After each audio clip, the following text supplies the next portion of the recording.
2024 সালের ঐতিহাসিক জুলাই অভ্যুত্থান এবার স্থান পেতে যাচ্ছে উচ্চশিক্ষার স্তরের পাঠ্য বইয়ে। জাতীয় বিশ্ববিদ্যালয় সূত্রে জানা গেছে, সকল বিভাগের জন্য পাঠ্য বইয়ে এই ঘটনাবলীর সংক্ষিপ্ত বিবরণ অন্তর্ভুক্ত করার পরিকল্পনা চলছে। ইতিমধ্যে বিষয়টির প্রস্তাব আকারে পাঠানো হয়েছে। বিশ্ববিদ্যালয় সূত্রে জানা যায়, স্বাধীন বাংলাদেশের অভ্যুদয়ের ইতিহাস বিষয়ের বইয়ের ৬ষ্ঠ অধ্যায়ে 1971-এর মুক্তিযুদ্ধ ও 2024 পর্যন্ত আন্দোলনের একটি অধ্যায় যুক্ত করার পরিকল্পনা রয়েছে। ওই অধ্যায়ে স্বৈরাচার বিরোধী আন্দোলন নামের একটি পাঠ রয়েছে বইয়ে। এদিকে মঙ্গলবার সিলেবাসে নতুন তথ্য অন্তর্ভুক্তির বিষয়টি নিশ্চিত করেছেন জাতীয় বিশ্ববিদ্যালয়ের সিলেবাস প্রণয়ন কমিটির প্রধান ও dean doctor AH Ruhul Quddus. তিনি বলেন, স্বাধীন বাংলাদেশের অভ্যুদয়ের ইতিহাসের বিষয়টিকে নাম পরিবর্তন করে বাংলাদেশের ইতিহাস করা হয়েছে। এর মধ্যে কিছু বিকৃত ইতিহাস বাদ দিয়ে সত্য ইতিহাস তুলে ধরা হয়েছে।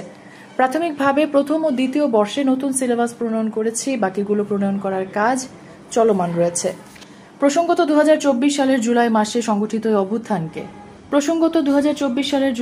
সংগঠিত এই অভ্যুত্থানকে বিশ্লেষকরা নতুন প্রজন্মের প্রতিবাদ রাজনীতির এক যুগান্তকারী অধ্যায় হিসেবে দেখছেন।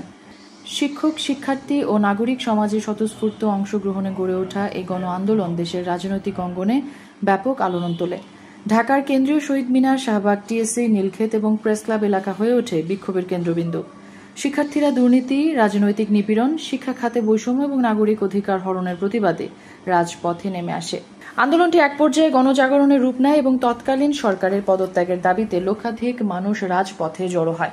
অবশেষে 2024 সালের 5 অগস্ট আওয়ামী লীগ সরকারের পদত্যাগের মধ্য দিয়ে এই অভ্যুত্থান চূড়ান্ত পরিণতি লাভ করে। মেহেরুন বিনতে ফেরদৌস, এবিটিভি।